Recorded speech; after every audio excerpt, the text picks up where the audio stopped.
Now the Premier League is back. Obviously, we are looking forward to tomorrow's game, especially Manchester United fans, because during the week they had nothing to do. They were obviously hit watching other teams in the Champions League because currently their team they are not participating in the Champions League. So Manchester United fans will be anticipating the Premier League more than every other English top side. Now, this is the 18 yard box. Welcome back to our channel. And Premier League weekend is back. Obviously, I'm excited. I'm sure that you're excited as well because Chelsea have been in a good vein of form. Obviously, Manchester United as well has been in a good vein of form. So, when your team is doing well, you will like one day watch the match back to back, as long as they just maintain that consistency. Talking about Arsenal as well and Manchester City, these are the top guns in recent time in the Premier League. Liverpool, for some reasons, have lost a bit of their spark, but obviously they won 5-1 in the UEFA Champions League during the midweek game. And I don't know if they are back to form, but let's wait until tomorrow and let's see what they have in store for us. So starting off with the first game, Chelsea against Sunderland. So and during Enzo Maresca's press conference, there was some breaking news, obviously, talking about the Chelsea squad, the injuries.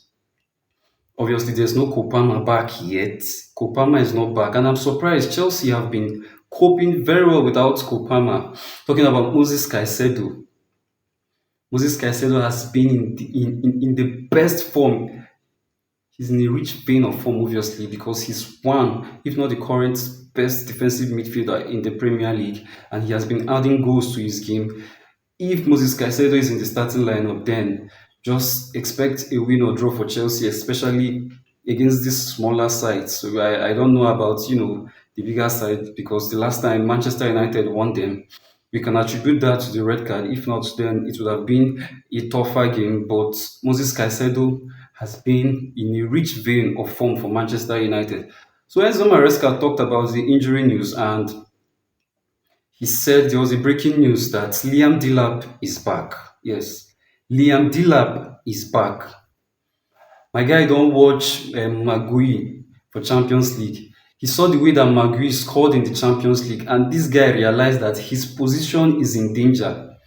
If he no come back now, waiting him gain. So obviously Liam Delap is back, but I think it is too soon to expect him to be in the squad tomorrow. According to Enzo Maresca, he said it is still too early for him to be in the squad tomorrow.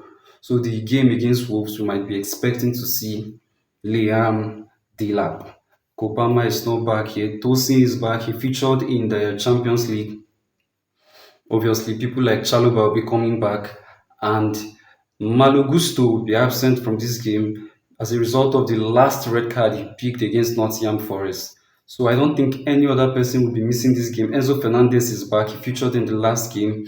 So I expect a strong starting lineup from Enzo Maresca, whom has finally understood how to rotate his team. He knows when to go strong and when to, rest a few of his key players. Talking about resting a few of his key players, you could see that during the midweek game, he rested Moses Caicedo after the first half because Moses Caicedo is very important to the way that Chelsea play. Full stop. If Moses Caicedo no dey match, you go feel am. Because if you watch the first half against Nottingham Forest, you would realize that it wasn't flowing as a result of the absence of Moses Caicedo. So once he starts, you expect Chelsea's midfield to have a bit of balance because he brings balance to the team. So Chelsea against Sunderland tomorrow, 3 p.m. kickoff. Now, Sunderland are in a good vein of form. Yes. In fact, they won their last match. I think they are the same points. They are in the same points, not position, but the same points with Chelsea. They are in the same points with Chelsea, talking about their current points in accumulated in the Premier League going into week 9. So Chelsea do not need to underrate these people, but personally, I do not see Sunderland as a threat to Chelsea. So I expect a 3-1 win for Chelsea.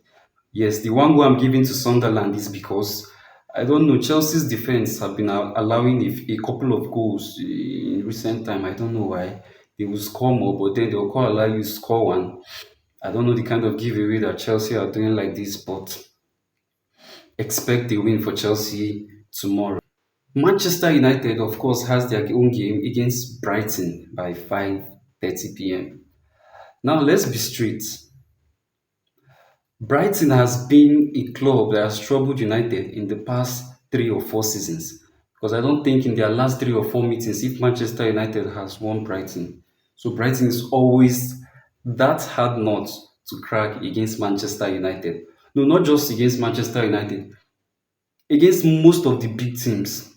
Once Brighton meets big team like this, I don't know they dey comot body play the game. So I expect a tough match tomorrow against Brighton from Manchester United. But I would just give Man United the edge. Now this is my reason. Coming out or coming back from their win, their 2-1 win against Liverpool, I think they would have the momentum and the belief to go into this game knowing fully well that, and of course, they are playing this game at Old Trafford. So I expect Manchester United to edge this game. I'm giving them a 2-1 win. Now, do not get me wrong, Brighton are going to pose a lot of threats to Manchester United. I think the fact that they are playing at Old Trafford and the fans will help Manchester United navigate and see to it that they get this win. And of course, they'll be motivated to get their third win in a row for the first time under the leadership of Ruben Amorim.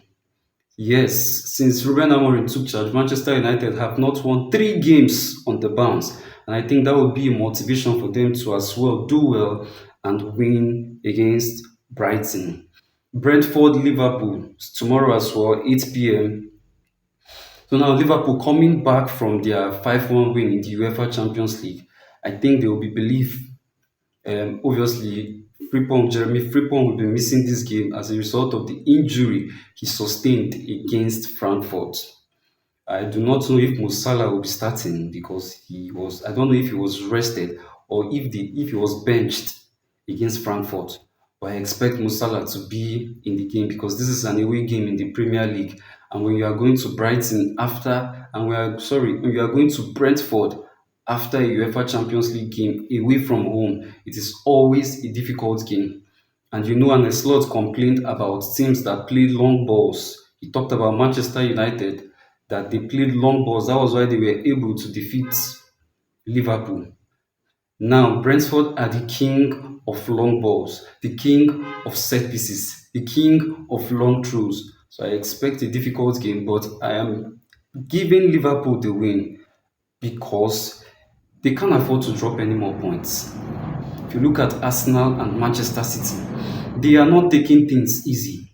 They are winning back-to-back games, and Liverpool at this stage of the season cannot afford to drop points. So I'm giving Liverpool a slight 2-1 win as well because I know that going to Brentford is not easy and it will be a tough game.